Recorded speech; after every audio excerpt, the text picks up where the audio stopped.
IDFM 98 de l'Amande FM, bonsoir à toutes, bonsoir à tous. Après la conférence de la semaine dernière avec Bernard Monteau, que je vous conseille de découvrir si cela n'est déjà fait, en allant sur le site de la radio, idfm98.fr, ou en allant sur ma chaîne YouTube, Joël Vérin, V-E-R-A-I-N. Donc ce soir, je vous propose une autre conférence, une conférence du 7 mai 2021 avec Fernand Schwartz sur Elena Petrovna Blavatsky, conférence sur les pouvoirs de l'invisible. Quel est donc cet invisible que HPB et Saint-Exupéry avaient compris, puisque Saint-Exupéry disait qu'on ne voit bien qu'avec le cœur, l'essentiel est invisible pour les yeux. Donc quel est donc cet invisible qu'ils avaient compris? En quoi le fait de découvrir ce qui est invisible en nous permet de récupérer le pouvoir sur soi? Elena Petrovna Blavatsky, 1831-1891, était une exploratrice russe et fondatrice de la Société théosophique. C'est d'elle dont il va être question ce soir, mais aussi il sera question de l'invisible, il sera question de la mort, il sera question de tous ces sujets qui sont abordés dans cet au-delà du miroir. Cet enregistrement est à retrouver en intégralité sur la chaîne YouTube Nouvelle Acropole France. Je remercie donc Nouvelle Acropole Paris 5 de me permettre de vous diffuser cette conférence qui vous apportera des réponses ou pas à ce qu'il se passe au-delà du miroir. Bonne écoute à toutes et à tous. Bonsoir, bonsoir à toutes et à tous et bienvenue à cette conférence. Je suis heureuse de vous accueillir à ce Facebook Live. Je me présente, je m'appelle Emmanuelle, je pratique la philosophie à Nouvelle Acropole Paris 5 et je vais animer cette soirée avec notre invité Fernand Schwartz qui est le fondateur de Nouvelle Acropole en France. Alors, je suis sûre que certains parmi vous connaissent bien Nouvelle Acropole, mais peut-être pas tout le monde. Donc, qu'est-ce que Nouvelle Acropole? Eh bien, c'est un réseau d'écoles mondiales de philosophie à la manière classique, c'est-à-dire des écoles où l'on pratique la philosophie dans le but de s'améliorer, de mieux se connaître, pour mieux connaître le monde et l'environnement dans lequel on vit. Et vous allez me dire, on pratique quoi? Eh bien, on met en pratique les enseignements pour que la philosophie devienne un mode de vie au quotidien et non pas une matière théorique et scolaire. Par exemple, on a l'habitude de parler de fraternité, de dignité. Eh bien, on va la vivre pleinement en organisant des maraudes pour les sans-abri, pour dépasser les barrières sociales et culturelles. On parle aussi de se relier à la nature, de se relier à la beauté de la nature. Eh bien, pareil, à Nouvelle Acropole Paris 5, on organise des après-midi où on végétalise une rue pour rendre la ville plus belle. En bref, on agit, on se confronte, on sort de nos habitudes pour mobiliser d'autres moyens. Et c'est ça l'essence de la philosophie pratique. Mais ce soir, nous allons parler de Elena Petrovna Blavatsky, HPV. Et durant tout ce live, vous pourrez interagir et poser vos questions à notre invité par le chat. Et il prendra un temps en fin de conférence pour répondre à vos questions. Donc, nous avons le plaisir d'accueillir Fernand Schwartz. Bonsoir. Bonsoir Fernand Schwartz. Alors, pour les internautes qui ne vous connaissent pas encore, pourriez-vous nous partager quelques mots sur vous et sur votre parcours? Mon parcours est très simple, celui de quelqu'un qui s'est posé depuis très jeune des questions de base. Qui suis-je? Où vais-je? Qu'est-ce que je peux apporter au monde? J'étais très curieux et c'est pour ça que je me suis intéressé très vite à l'histoire, mais aussi à la science et à la philosophie. Et c'est comme cela que petit à petit, je puis me former et pouvoir créer une école de philosophie à la manière classique en France, Nouvelle Acropole France. Merci, très bien. Alors, le thème de ce soir porte avant tout sur ce personnage énigmatique, HPB, et sa vision de l'invisible. Alors, je vous laisse en compagnie de Monsieur Schwartz pour cette conférence sur HPB et les pouvoirs de l'invisible. Merci Emmanuel. Je vais commencer pour vous décrire un peu les sujets qu'on va traiter et ensuite avec un petit sommaire qui va apparaître en écran que je vais vous commenter. L'idée de base, c'est de comprendre d'abord dans quelle atmosphère intellectuelle s'est situé le 19e siècle, qui est le siècle dans lequel est né HPB. Après, évidemment, je vais vous expliquer d'une manière très sommaire la vie d'Elena Petrovna Blavatsky pour arriver au sujet central qui est le pouvoir de l'invisible, qui à l'époque va s'appeler l'occultisme. Ensuite, comprendre comment on peut voir l'invisible comme une expérience en réalité et comprendre qu'il y a une odyssée de l'invisible. C'est-à-dire que d'une certaine manière, toutes les grandes civilisations, tous les êtres humains depuis qu'on les connaisse, comme l'a bien démontré Elena Petrovna Blavatsky, ont eu toujours une vision métaphysique et une perception de qu'il y avait une dimension invisible autour des éléments qu'on voyait et qu'on pouvait mesurer. Et enfin, comprendre que depuis un siècle, l'Occident redécouvre l'invisible par une voie surprenante au départ, qui est la science. Mais bon, on va commencer par le début. Quelle était cette atmosphère intellectuelle et politique au XIXe siècle? C'est incroyable. C'était quelque chose d'extraordinaire de penser qu'il y avait une grande effervescence en Europe autour de l'idée de faire progresser les masses pour qu'elles s'affranchissent. La croyance dans le progrès s'installe et en même temps, beaucoup de penseurs politiques croient au besoin de l'influence de l'esprit pour aider les populations à s'éveiller. Au début du XIXe siècle, dominait l'impression qu'une grande époque s'est préparée pour l'espèce humaine. Certains pensaient même que le temps du Messie était arrivé et la maçonnerie mystique avait porté à ce sujet un intérêt extraordinaire dans l'idée de dévoiler à toute la société cet enjeu. Ainsi, certaines loges vont se créer avec cette mission précise. Il y avait un jeune initié en 1792 qui fut un élève d'Emmanuel Kant, qui s'appelait Moses S., qui disait « Bon, la voie de la Jérusalem céleste, l'empire de la vérité est arrivé. » Et en fait, tous ces gens-là furent influencés par la franc-maçonnerie française sur les grandes questions de la société et de son destin qui leur furent inspirés. Au point que, en 1782, le duc de Brunswick proposa à la convention de la franc-maçonnerie allemande de la réorganiser en l'orientant vers l'ésotérisme et le socialisme, même si ce mot n'existe pas encore à l'époque. Ainsi, il va être créé une loge, Philaletes, la Fédération des Amis de la Vérité, qui va marquer en fait la philosophie de M. Hegel, que nous connaissons tous par ses pensées. Des nouveaux mots vont être inventés au début du XIXe siècle. Socialisme, ésotérisme, et pour parler des forces invisibles, ce qui nous intéresse ce soir, occultisme. C'est un mot étrange pour nous aujourd'hui, mais c'était très à la mode et très connu pendant tout le XIXe siècle. L'occultisme, le mot, vient du latin occultus, caché, secret, l'ensemble des arts et sciences occultes, l'alchimie, l'astrologie, la magie, la divination, la médecine occulte, touchant au secret de la nature, à ce qui est non visible. Ces pratiques sont considérées évidemment aujourd'hui par la science comme extravagantes et certains de pseudosciences. Mais beaucoup de ces postulats aujourd'hui reviennent au jour sur d'autres formes. Mais nous en verrons ça après. L'expression sciences occultes remonte en fait à un titre d'un livre d'un Français, Eusèbe de Salverte, qui en 1829 va écrire cet ouvrage Sciences occultes. Et à partir de là, la machine s'emballe et le mot occultisme en français va apparaître en 1842 et va être anobli dans les grandes sociétés des pensées et même dans la grande société tout courte des bourgeois, des gentilshommes, etc.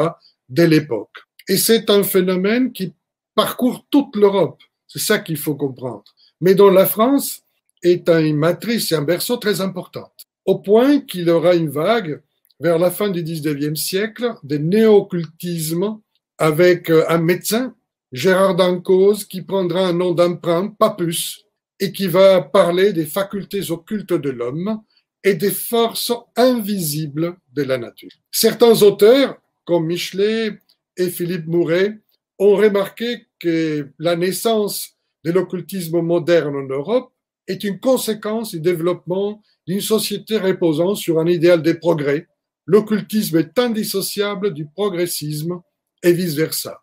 À notre grand étonnement aujourd'hui. C'est au milieu de cette atmosphère particulière où se côtoient deux paradigmes, celles qui sont mystiques, qui essaient de trouver une influence de l'esprit pour élever les populations, et en même temps le monde positiviste qui croit qu'il y a la matière. Donc nous sommes devant deux mondes au XIXe siècle. Elena Petrovna Blavatsky va choisir celui de l'esprit. Elle est née le 31 juillet 1831 à Ekaterinoslav. Aujourd'hui, c'est Dnipro, en Ukraine. Mais à l'époque, c'était la Russie. Et elle est morte le 8 mai 1891 à Londres. Et elle fut un des membres fondateurs de la Société théosophique, qui est un courant ésotérique auquel elle donna le nom de théosophie, s'inspirant donc de ce deux mots grecs, théos, Dieu, sophia, sagesse, la théosophie étant donc la sagesse divine. C'est un concept important, mais déjà très antique en réalité, qui veut dire que toutes les religions et philosophies possèdent un aspect d'une vérité plus universelle, celle extraite d'une tradition qui fut primordiale pour les premiers êtres humains. Elle est inspirée, HPB ou Elena Petrovna Blavatsky, de l'école éclectique d'Alexandrie. Cette école de philosophie pratique existait en Alexandrie au IIIe siècle sous l'inspiration d'un être fabuleux, Ammoniosakos, qui fut le maître de Plotin, le grand philosophe néoplatoniciens, qui créa une extraordinaire école de philosophie à Rome même, ayant lui-même né en Égypte. Mais revenons à HPB. Elle est fille d'un colonel, le baron Peter von Hahn, un officier germano-balte qui est sujet de l'Empire russe, et sa mère, Yelena Andreevna Fereva, est romancière, mais cousine du futur premier ministre de l'Empire russe. Nous sommes donc dans la noblesse et russe d'origine plutôt germanique et des notables, des grands gouverneurs ou régents des provinces, etc. Sa mère va mourir quand HPV a 11 ans et son père est obligé d'y aller dans différents postes à l'extérieur et par conséquent il confie sa fille au grand-père maternel, Andrei Mikhailovich Fadayev, qui était le gouverneur civil de Saratov, qui est une contrée à 700 km au sud-est de la Russie, de Moscou, disons. Et cet enfant est chétive. Elle est un peu fantasque, elle est seule, elle est somnambule. Parfois, elle voit des choses étranges. Elle est très amie des servantes, du personnel ménager de la maison, qui lui raconte plein d'histoires venant des Urals, des Sibéries, des mages, des histoires des elfes, des gnomes. Bref, tout un monde invisible apparaît à elle dans son imaginaire et en même temps dans son expérience quotidienne. À partir de 1846, elle prend comme quartier général la bibliothèque de son grand-père. Elle lit tout ce qui arrive. En fait, il faut savoir qu'elle parle couramment le russe, l'allemand, le français et l'anglais. Et des ouvrages de la franc-maçonnerie, des sciences occultes apparaissent. Elle les lit tous. Alors, cette fille a 18 ans. Selon ses origines, elle doit se marier. C'est une fille de noblesse. Et donc, elle décide donc de se marier avec Nicephore Vasilievitch Blavatsky, qui va lui donner son nom, qui est vice-gouverneur de la province d'Erevan, l'actuelle Arménie. Et il a 40 ans, elle a 18 ans. Bon, finalement, elle s'échappe. Le mariage n'est pas consommé. On ne sait pas si elle a fait ce mariage pour un coup de dette pour obtenir son indépendance. Mais en tout cas, la fille est très indépendante et à 18 ans commence une série de voyages invraisemblables qui à l'époque étaient impensables et encore moins pour une jeune fille. Son père l'aime, l'aide financièrement et il commence alors ses voyages. Elle part par Constantinople vers l'Égypte. c'est sa première rencontre avec les traditions, avec le passé archaïque de l'humanité. Elle rencontre un Paulos Métamon, qui est d'origine orthodoxe, mais surtout c'est un érudit de l'Égypte et des sciences divinatoires, des hiéroglyphes, etc. C'est son premier contact avec quelqu'un qui lui enseigne les rudiments de la pensée symbolique et de la civilisation égyptienne. Elle part à Londres, plus en Amérique du Nord, elle passe par le Québec, elle va rencontrer l'explorateur Albert Rawson en 1851, elle rencontre les Amérindiens, elle passe à la Nouvelle-Orléans, elle va au Mexique, au Honduras, et enfin elle arrive en Inde, à Ceylan, à Singapour, à New York, à Calcutta. Bon, vous voyez, cette fille a déjà parcouru le tour du monde très rapidement. Et son ambition, c'est d'arriver au Tibet.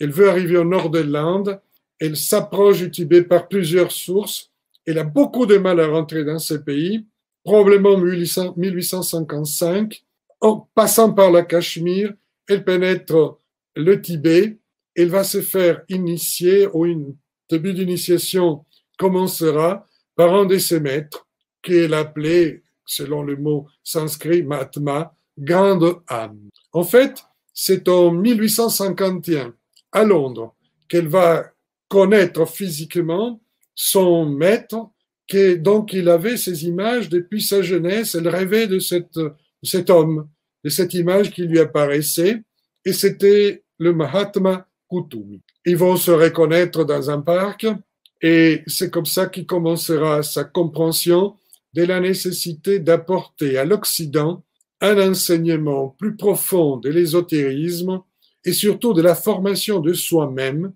donc de l'initiation pour parvenir à contacter l'esprit. Le 17 novembre 1875, à New York, avec le colonel Henry Steele Olcott et William Judge comme secrétaire, elle va fonder la fameuse Société théosophique. Nous ne pourrons pas rentrer dans tous les détails.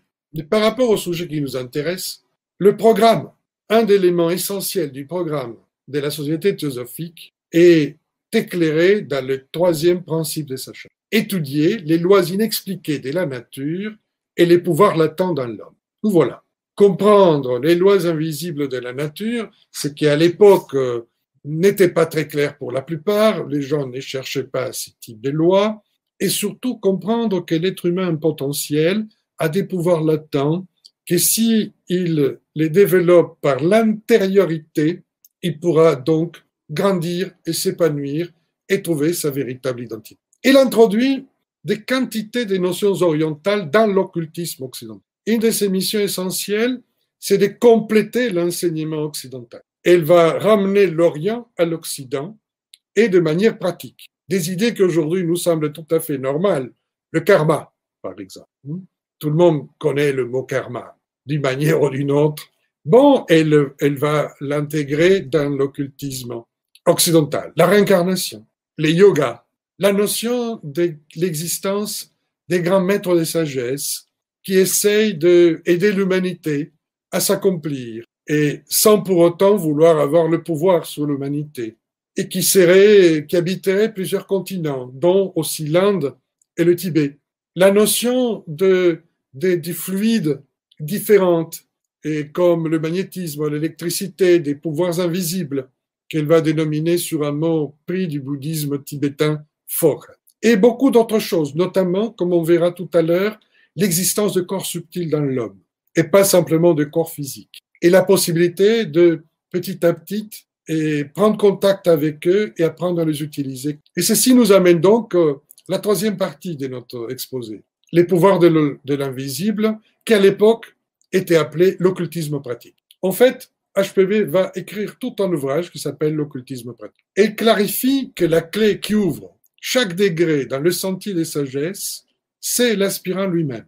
C'est l'accomplissement de l'aspirant qui va ouvrir la porte de chaque progression dans le sentier. Elle dit, je la cite, ce n'est pas la crainte de Dieu qui est le commencement de la sagesse, mais la connaissance du soi, qui est la source de l'invisible et qui est la sagesse même.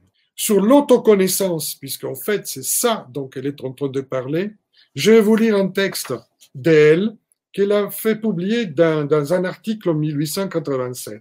Elle dit, la première chose qu'on a besoin pour obtenir l'autoconnaissance est de parvenir à être profondément conscient de sa propre ignorance, de sentir chaque fibre du cœur et que quelque part, nous nous trompons nous-mêmes, nous mentons à nous-mêmes parce qu'on a des difficultés à accepter la réalité et la vérité. Et qu'il faut donc apprendre à se détromper, donc à se désillusionner. Le deuxième point, c'est la conviction très profonde qu'une telle connaissance, la connaissance intuitive, est certaine et peut s'obtenir avec effort. C'est-à-dire, elle est en train de poser la barre très haute parce qu'elle est en train d'expliquer que c'est par l'intuition que l'âme peut capter la véritable source de l'esprit et des vérités. Enfin, en troisièmement, elle dit, mais le plus important, c'est la détermination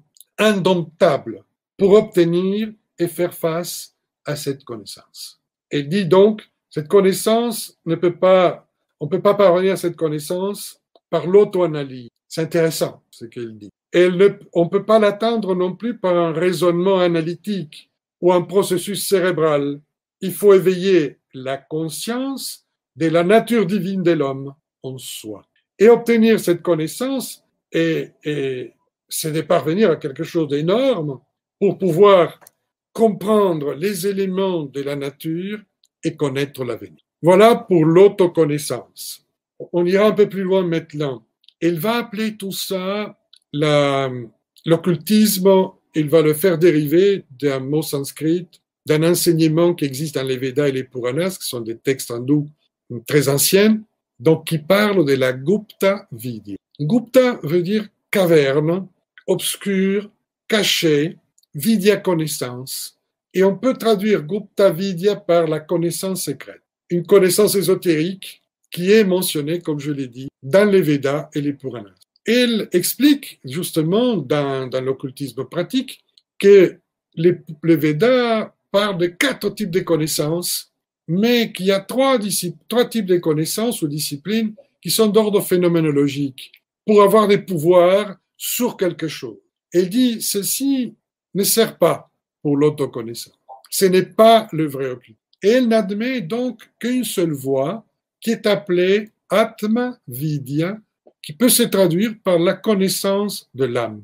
Et elle dit, cette forme d'occultisme est la seule qui doit s'efforcer d'atteindre tout théosophe qui admire la lumière sur les sentiers et qui voudrait être sage et altruiste. Tout le reste forme une quelconque branche des sciences occultes, des choses qui appartiennent au domaine de la nature matérielle, même si elles paraissent invisibles. Atma Vidya ne leur accorde à ce type de connaissances que peu de valeur.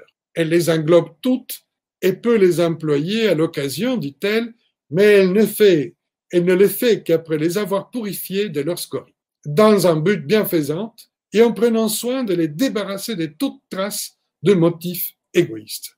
Et elle dit, expliquons-nous, n'importe quel homme, n'importe quelle femme peut sans préparation préalable et même sans adopter un mode de vie très contraignant, se mettre à l'étude des arts occultes, ou de tous, astrologie, alchimie, physiologie occulte, chiromancie, hypnose. On pourrait même se dispenser d'avoir une moralité. Mais elle dit, dans ces derniers cas, bien entendu, il y a 10 contrats à parier que l'étudiant deviendra un sorcier, plus tard tenté par la magie noire, puisque, elle explique, que la plupart des candidats trouvent trop dures les règles imposées pour pratiquer l'atmavidya, ou le vrai occultisme, qui est l'autre route, celle du pouvoir sur soi-même. Et elle dit, à partir de l'humilité, s'il s'adonne à l'étude de la philosophie, de la science et l'âme, alors il peut devenir un de ces modestes bienfaiteurs de l'humanité. Qu'il sache, dès le départ, qu'il se rappelle toujours que le véritable occultisme ou théosophie est la grande rénonciation au moi-je, c'est-à-dire à l'ego personnel. Sans poser des conditions en pensée aussi bien qu'en action, c'est l'altruisme. Voilà donc les conditions pour pouvoir atteindre la dimension de l'invisible et agir. Aussitôt qu'il est engagé à faire le travail, dit-elle, il ne vit pas pour lui-même, mais pour le monde. Sa personnalité doit s'effacer. Il doit devenir simplement une force bienfaisante de la nature, une force vive. Le maître qui se trouve dans les sanctuaires, dit-elle, est notre âme, et le soi supérieur, Atma, l'esprit divin. Et là, Atma Vidya, dont l'état de conscience a pour seule base et seule source le mental, qui en sanskrit est appelé manas. Une petite clarification. Cette source du soi, Atma, qui est en rapport à la loi, qui est en rapport à la volonté, et surtout au principe d'unité qui est en nous-mêmes et qui est la source de notre identité, a besoin pour s'exprimer dans le monde objectif, dans le monde, d'un appui donné par un mental, mais pas n'importe quel mental. Il s'agit d'un mental capable de percevoir ce qui est universel, de voir la partie dans le tout et de comprendre comment les différentes parties peuvent interagir. Ce mental ou intelligence nous apporte le discernement et il devient donc le maillon intermédiaire entre la nature animale de l'homme, dit-elle, et sa nature spirituelle et divine, vers laquelle est attiré toutes les fois le candidat, où elle prend le dessus dans sa lutte contre l'animal qui est en elle. La vérité occulte ne peut pas être absorbée, dit-elle, par un mental rempli d'idées préconçues. C'est des préjugés, des soupçons.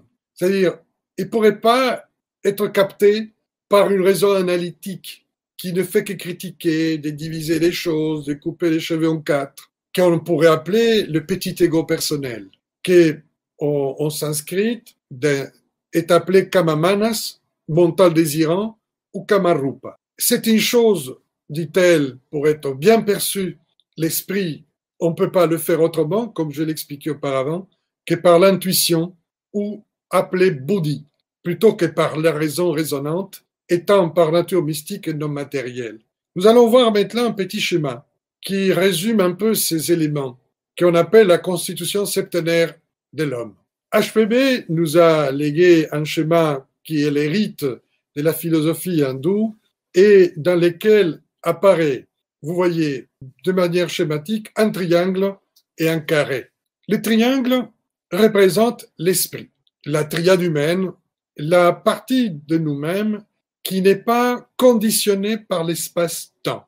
C'est là où réside la source invisible de l'être humain. Elle est composée de Atma, le soi, qui est aussi appelé esprit universel, de Buddhi, qui est l'intuition, la capacité de s'illuminer. C'est pour ça que Bouddha veut dire l'illuminé, c'est lui qui a pu actualiser son Buddhi et s'éclairer à partir de l'intuition de l'invisible. Et enfin, ce qu'on appelle l'âme humaine, le mental manas.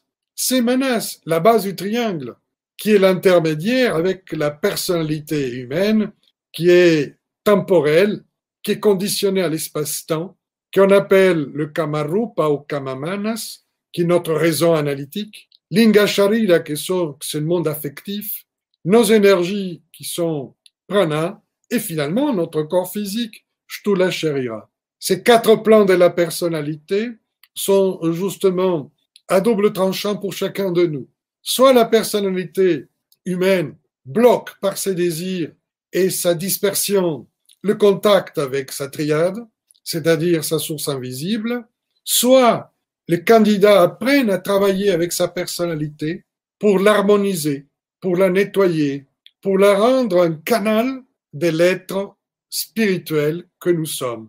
À partir de là, la personnalité devient le meilleur ami, le meilleur allié de notre esprit. Passons alors au quatrième petit chapitre de notre exposé. Nous avons compris alors qu'on peut voir l'invisible, mais que cette vision sera toujours une expérience intérieure. Et Julian Green, dans son journal, dit « Le grand péché du monde moderne, c'est le refus de l'invisible. » Et c'est pour ça que c'est très difficile.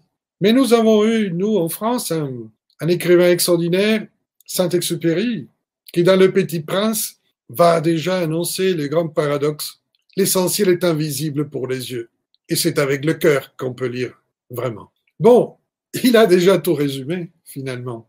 La définition de l'invisible correspond dans les dictionnaires à ce qui ne correspond pas à une réalité sensible. Donc, il n'y a aucune possibilité par des sens de percevoir l'invisible. C'est du domaine dit du surnaturel, bien que HPB dira qu'il n'y a pas de surnaturel, mais d'autres plans d'existence ou de l'imaginaire.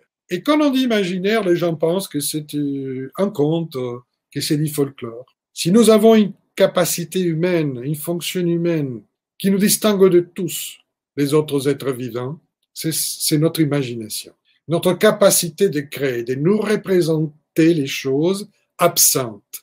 Lorsque l'être humain est parvenu à imaginer la mort dans la vie, il a fait des rites d'enterrement, des rites funéraires, et en même temps, il est né l'art, la représentation fondamentale qui nous distingue des hommes, des autres. Comme je disais à mes élèves à l'école d'anthropologie, la grande différence entre nous et Caverne et nous, c'est que nous et Caverne n'a pas fait des peintures, n'a pas créé un dialogue d'âme entre le visible et l'invisible. Donc, c'est grâce à notre imaginaire que nous pouvons nous représenter des choses qui ne nous sont pas toujours accessibles et que nous ne pouvons pas nous représenter en forgeant en même temps une dimension qui est capitale pour la compréhension de l'âme, le symbolique. Puisqu'un symbole peut expliquer plusieurs choses à la fois, à la différence du concept, qui ne peut indiquer qu'une seule chose. Et combien de fois on se dit « j'ai pas de mots », mais on fait un geste, une fleur, un sourire. Et ça, c'est quelque part transmettre de l'invisible dans le visible. C'est vrai, l'invisible échappe à nos sens, mais nous y accédons, puisqu'il nous renvoie à ce qui échappe de l'ordre des visibles, du mesurable, de l'observable, mais l'invisible reste une expérience, une dimension paradoxale, est ce mot. L'homme est certes un être de chair, mais aussi un être spirituel. Invisible est un mot qui insiste sur ce qui existe par-delà de nos sens. Exprimer une sensation, une émotion, une pensée, c'est parfois manifester l'invisible. Il y a de l'invisible parfois explicable, comme un courant d'amitié qui passe. On ne sait pas où est passé ce courant, comment se fait, mais elle passe. Parfois, ça peut être un peu plus difficile d'expliquer, comme une certaine télépathie. D'un coup, on se met en contact avec un autre et on pense la même chose. Et on reçoit ça. Il y a du visible qui invite à contempler l'invisible, comme un paysage maritime, un lever du soleil, une aurore donc, le silence dans un désert, un murmure de forêt, qui dépasse l'image qu'on voit. Et on ressent au fond de nous-mêmes des étranges sensations qui nous ramènent à d'autres dimensions, à d'autres souvenirs, à d'autres formes de vie. Et c'est ça qui rend notre âme éveillée, dilatée et puissante. Comme disait Georges Levraga, le fondateur de Nouvelle Acropole dans le monde, tout ce qui est visible et mesurable est l'ombre de l'invisible et incommensurable. Parfois on dit, dit-il, que l'homme, quand il meurt, il passe à l'invisible. Mais l'homme est toujours dans l'invisible, dit-il. L'homme réel est derrière les choses qu'il fait, derrière son propre corps, derrière ses propres actes. Parce qu'en fait, comme on l'a vu dans le schéma du triangle du carré, il y a deux en nous. Un homme extérieur, le corps, notre représentation sociale, nos émotions, nos pensées, mais il y a celui qui est dedans. Il s'appelle l'homme intérieur. Et c'est par l'homme intérieur et son actualisation que nous captons l'invisible. L'illumination, Bouddhi, nous met en contact avec le monde invisible, d'où nous vient l'inspiration et la compréhension. Un exemple pour comprendre, si vous voulez bien, c'est la forme. Quand on pense à une forme, en général, on pense à un objet matériel. On dit il a des belles formes. Mais en fait, ce qu'on est en train de voir n'est pas la forme, mais la forme remplie des matières. La forme, quelqu'un l'a conçue dans son mental, dans ses intuitions.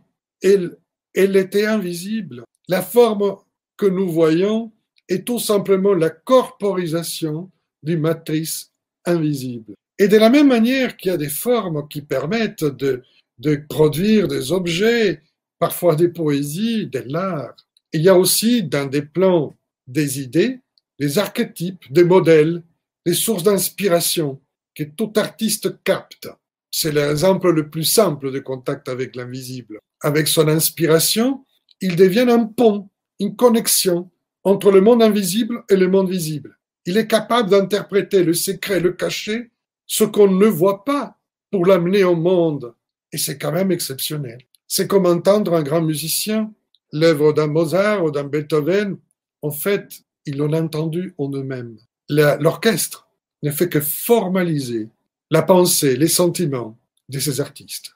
Toutes les choses, d'une certaine manière, proviennent du monde invisible et retournent donc au monde invisible. Je vais vous parler maintenant d'une étrange odyssée, l'odyssée de l'invisible. Il y a un grand chercheur, ethnologue français et sociologue qui s'appelait Jean Servier, qui a écrit un ouvrage très important, L'homme et l'invisible. Il a pu démontrer que depuis les origines, l'humanité a établi une relation entre l'homme et l'invisible. C'est ce que Elena Petrova Blavatsky a essayé d'expliquer au XIXe siècle, et avec ses ouvrages comme Isis dévoilée ou La doctrine secrète, mais qui provoquaient la stupeur de ses concitoyens. Mais aujourd'hui, avec toutes les recherches anthropologiques et ethnologiques, nous savons que dans l'esprit de l'homme des civilisations traditionnelles, l'invisible n'est pas le vague d'un concept métaphysique, il est une réalité pour eux, une dimension dans laquelle se meut chacun des hommes composant l'humanité entière. L'invisible est autour, dit-il, Jean Servier, de l'homme comme un milieu, un environnement qui enregistre chacune des actions terrestres et le réfléchit. Ce concept fut développé par Elena Petrova Blavatsky au XIXe siècle avec le mot sanskrit akasha. Et il dit que l'invisible aussi provoque et enregistre les conséquences des actions. Et ceci est une autre forme d'appeler karma, le karma, qui est HPB introduit aussi dans l'occultisme occidental. Et il dit que ces conséquences seraient inéluctables sans action des médiateurs invisibles aussi, c'est-à-dire si on ne trouvait pas un peu d'aide autour de nous et pour nous aider. Les civilisations traditionnelles ont comme point commun de proposer une voie qui se dirige vers l'invisible et non pas vers la conquête de la matière. Et c'est en cela que notre société matérialiste moderne ou postmoderne, selon d'autres, se distingue et se bifurque de ces sociétés traditionnelles. Les sauvages n'existent pas. Les hommes sont égaux en valeur intellectuelle et en pensée.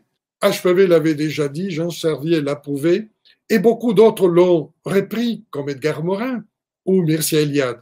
Ils nous apparaissent plus soucieux, cet homme dit sauvage, des choses invisibles que des biens de ce monde. Nous considérons l'âme comme la chose la plus importante et la plus mystérieuse de toutes, a dit un Esquimau igloulik à l'explorateur Rasmussen.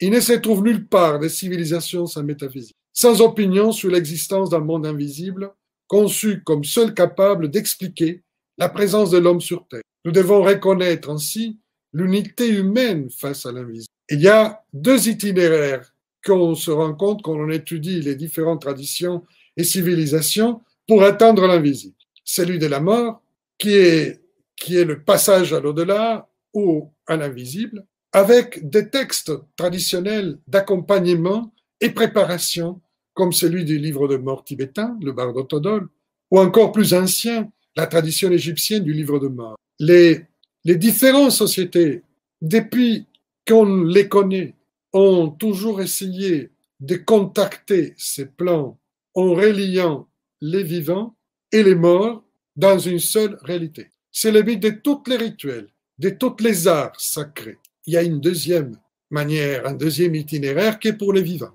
Il s'appelle l'initiation. C'est un processus de renouvellement intérieur en passant par des épreuves dans lesquelles on essaye de maîtriser des éléments à l'intérieur de soi-même en passant un examen, pas simplement de conscience, mais de détermination pour nous corriger de nos faiblesses. Et chaque fois qu'une épreuve apparaît, nous mobilisons alors ce fameux pouvoir latent dans l'homme dont parlait HPB en 1875. Parce que les vraies épreuves, ça veut dire des situations qu'on n'a jamais vécues. Et il nous demande de mobiliser le meilleur de nous-mêmes et des choses que jusqu'à maintenant, on a hésité à mobiliser. Ces efforts qui sont coûteux parviennent à nous délivrer de beaucoup de pesanteurs et des difficultés. Ça nous allège, ça nous libère et nous rend plus clairs.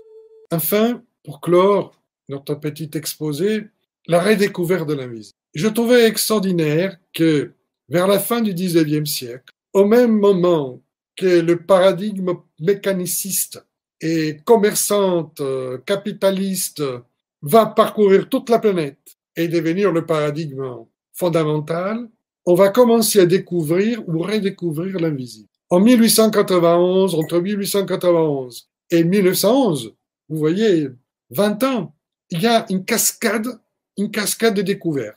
Jusqu'à 1891, les scientifiques pensaient que tout était déjà découvert, que l'humanité savait déjà tout et que l'Occident déjà savait tout. Ceci était une des plus grandes discussions entre HPB et les scientifiques de l'époque. Elle disait qu'il n'était pas question et qu'il y avait d'autres connaissances. Effectivement, justement dans l'année de sa mort, des inventions et découvertes capitales vont fonder notre modernité. Les télégraphes sans fil, le téléphone, les machines électriques, les rayons X, la découverte de l'électron, la radio ont un point commun. Ils fonctionnent grâce à des éléments qui sont invisibles, que nous ne pouvons pas percevoir par nous. L'homme du début du XXe siècle redécouvre et pénètre l'invisible. Et dorénavant, paradoxalement, l'invisible n'est plus une question de religion, mais l'apanage des sciences. À côté donc du paradigme mécaniciste de la société industrielle, on voit naître un nouveau paradigme, qui est celui qui va intégrer l'invisible, l'incertitude et le paradoxe. Un monde qu'on ne peut pas contrôler, qu'on ne peut pas cloisonner, qu'on ne peut pas totalement définir. Un monde instable, mais vrai. Un monde où tout peut changer, évoluer. Et en 1913, le Danois Niels Bohr va décrire pour la première fois la structure de l'atome inspirée de l'analogie planétaire. Et en même temps, un peu plus tôt, en 1900, naît la psychanalyse avec la découverte de l'inconscient. Et en 1915, la théorie de la relativité va être déjà très développée, ainsi que la mécanique quantique, qui va nous expliquer que la matière, finalement, est déjà pas composée que de matière, mais d'énergie, et qu'on ne peut pas voir la matière complètement, parce que soit on la cherche comme corpuscule, soit on la cherche comme onde. Et donc, finalement, elle reste toujours cachée, et dépend de l'observateur et des observations. Alors, les sciences physiques et les sciences humaines investiguent les causes invisibles de notre existence. Et c'est ça, le nouveau paradigme anthropologique que je viens d'expliquer, qui intègre invisible, incertitude et paradoxe. Mais c'est le problème de ce paradigme, enfin, le problème que nous avons aujourd'hui, c'est que même si ce paradigme est né il y a un siècle, il continue à se battre avec l'autre paradigme mécaniciste. Parce que dans le quotidien, on continue à réfléchir cloisonné. On continue à réfléchir séparé. On ne voit pas l'ensemble. On ne veut pas voir une vision d'unité holistique. Et ces deux paradigmes aujourd'hui sont dans un combat féroce. Et toute la pandémie, toutes nos difficultés actuelles ramènent les gens à se poser beaucoup de questions sur les limites d'une science qui a parfois des concepts très matérialistes et cloisonnés. Les nouveaux paradigmes nous font découvrir l'importance de la subjectivité, de la relativité, avec de nouveaux paramètres. Pour finir, une expérience importante. Dans les dernières années, les neurosciences ont fait des découvertes exceptionnelles et certains ont associé les neurosciences à la méditation contemplative.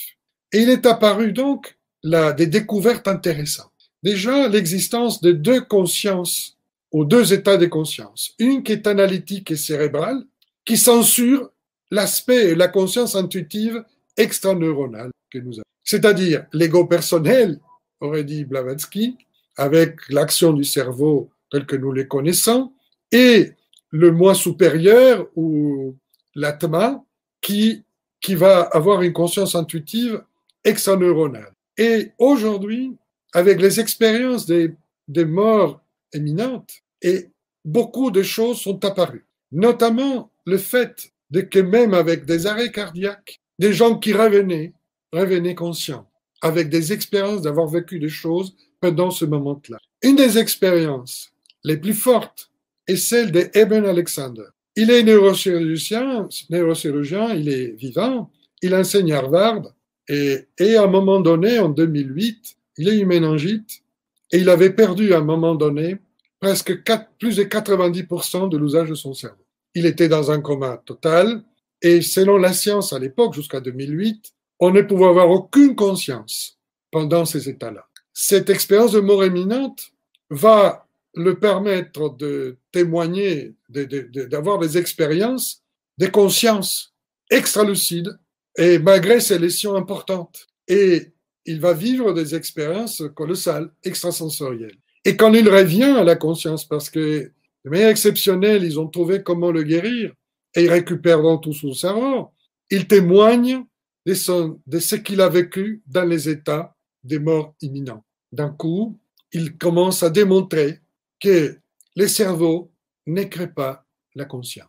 et que nous avons des capteurs de l'invisible extrasensoriels qui vont au-delà de nos neurones. C'est avec cela que je finis cet exposé rapide en rendant hommage à Elena Petrovna Blavatsky en tant que précurseur de ce que je viens de vous expliquer, puisque beaucoup de choses qu'elle a théorisées, expliquées et essayé de prouver à travers les différentes traditions et initiations, aujourd'hui, un petit voile commence à être enlevé. Je vous remercie. Merci de m'avoir entendu. Merci infiniment, Fernand Schwartz, pour nous avoir partagé cette réflexion sur l'invisible dans lequel tout commence et tout se termine. Alors, vous avez été quelques-uns à nous poser vos questions et nous allons commencer avec une première question de Camille. Comment rester constamment en lien avec l'invisible sans s'échapper du monde visible? Autrement dit, comment rester un pont entre les deux mondes sans se laisser tenter de rester dans l'un et de fuir dans l'autre? Dans la démarche préconisée par l'Atma Vidya, il s'agit effectivement de ne pas s'échapper dans le monde spirituel et laisser tomber le monde concret, formel et matériel. Et c'est pour ça que les pratiques importantes sont celles de la concentration, une pratique capitale qui amène ensuite à la méditation. La concentration veut dire de pouvoir fixer son attention sur un sujet sans être perturbé par des idées parasites, et de pouvoir ensuite intégrer ces éléments à l'intérieur de soi pour que le sujet réponde aux questions qu'on lui pose. C'est des pratiques longues qui exigent une discipline de vie, parce que bon, ce que j'oublie de dire, c'est que sans discipline de vie, ça marche pas, et qu'il n'y a pas de médicaments ou drogues pour pouvoir y arriver. C'est une discipline de vie. Et donc, l'idée centrale, c'est que le manas, c'est-à-dire le mental supérieur, puisse être bien ancré pour pouvoir utiliser l'ego personnel sans trop de désir de dispersion. Et du moment que nous pouvons maîtriser cet ego personnel, qui devient alors un serviteur du moi supérieur, nous ne décrochons pas et nous cessons l'alternance de haut vers le bas et en utilisant une mentalité d'exclusion. C'est en haut ou en bas? Non, c'est en haut et en bas en même temps. Les pratiques de concentration sont très importantes là-dessus. Mais bon, et à Nouvelle Acropole, nous faisons des cours là-dessus, puisque je pense que c'est une pratique indispensable. Et la concentration peut se pratiquer de manière immobile ou en mouvement. C'est dynamique ou statique. Il y a plusieurs techniques, mais elles sont indispensables pour cette démarche. Voilà, rapidement. Très bien, j'ai une deuxième question devant moi. C'est Judith. Comment être sûr que nos intentions sont pures et que notre ego ne nous tend pas un piège pour arriver à ses fins de pouvoir? C'est une bonne question piège. Et la recherche, l'important, c'est de ne pas être attaché au résultat. L'ego personnel, l'ego de désir, veut un résultat et si possible immédiat. Ça lui coûte de travailler pour un résultat à long terme.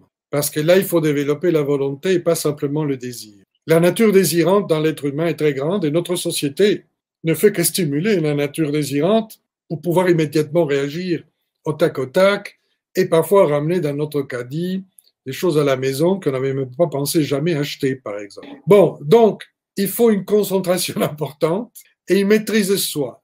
C'est là où la philosophie et la maîtrise de soi aident. Et dans la mesure où on ne cède pas à l'immédiateté de l'idée « ça me plaît pas », mais plutôt à l'idée « il faut pas », nous commençons à comprendre que nous sortons du piège de nos désirs et de notre appétit. Parce que parfois, il faut des choses qui nous coûte, qui nous demande un sacrifice. Mais c'est la loi des choses. Et donc, l'altruisme, c'est ça. Il faut. Mais il faut doit venir de nous-mêmes, pas de quelqu'un qui nous dit il faut. Sinon, ça ne sert à rien. Parce que si quelqu'un vient et nous dit il faut, ça veut dire que nous voulons remplir un désir d'autrui, donc de bien se faire voir. Et ça, c'est pas bon. Ça, c'est l'ego personnel. On a énormément de pièges. Et c'est pour ça qu'un travail philosophique et spirituel est indispensable pour les déjouer. Il faut commencer pour déjouer les tout petits pièges. C'est la base de l'enseignement de la philosophie pratique. Comprendre les petits pièges de l'existence et les déjouer sans trop de douleur. J'ai une dernière question de Louisette. Le refus de la mort est-elle lié à la peur de la vie intérieure et vice-versa? Ça peut être une raison. Ça peut être une raison. De toute façon, la peur de la vie intérieure nuit énormément de gens aujourd'hui parce qu'ils dépendent trop du regard extérieur et ils font des choses par rapport à ce que les autres attendent de soi. Parfois, il y a des choses que les gens attendent de soi qui sont importantes, hein, je ne le dis pas.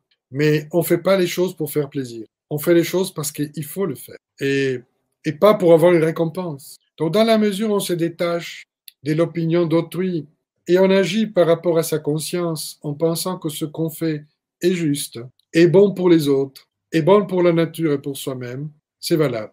La question fondamentale, c'est qu'il faut plusieurs critères pour être dans le juste.